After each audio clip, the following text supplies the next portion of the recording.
Hey everyone, and welcome. Today we're going to tackle a super common and kind of annoying CapCut problem. But don't you worry, it only takes a few taps to fix. Let's get your app speaking your language right now. So have you ever had this happen? You open up CapCut, you're all fired up, ready to create your next masterpiece, and bam, the whole thing is in a language you don't even recognize. So frustrating, right? Well, you are in exactly the right place to get this sorted out. And you know, the best part? This is ridiculously easy to fix. Seriously, no need to dig through a bunch of complicated menus. We're just going to walk through it together, step by step, and you'll be back to editing in no time at all. Okay, so first things first, we're going to head over to your profile section. You can think of this as kind of the command center for all the app's personal settings. And yep, that includes the language. All right, go ahead and grab your phone and open up the CapCut app.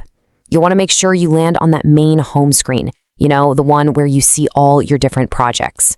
Now, take a look down at the bottom right corner of your screen. You should see a little icon that looks like a person. That's your profile. Go ahead and give that a tap. And hey, here's a little tip.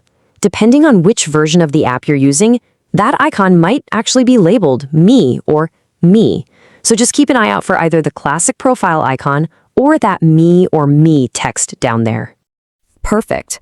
So now that you're in your profile, our next move is to find the settings menu. Let's go find it. Okay, now cast your eyes to the top right of the screen. You should spot the settings icon. It's almost always a little gear symbol.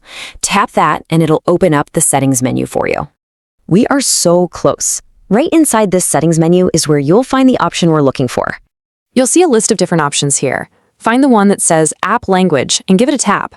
It's usually one of the first few items on the list, so it should be easy to spot. You'll know you're in the right spot because right underneath the app language title, it'll show you what language is currently selected.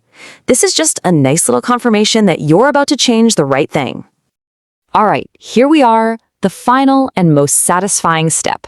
You should now be looking at a big list of all the languages CapCut can run in. It's time to pick yours. And as you'll see, it's a pretty long list. Just scroll through until you find the one you want, whether it's English, Espanol, Portuguese, whatever you need. Tap on your language, and you're good to go. And that is literally it. The whole process is done. You have now officially taken back control and set the language you want in CapCut.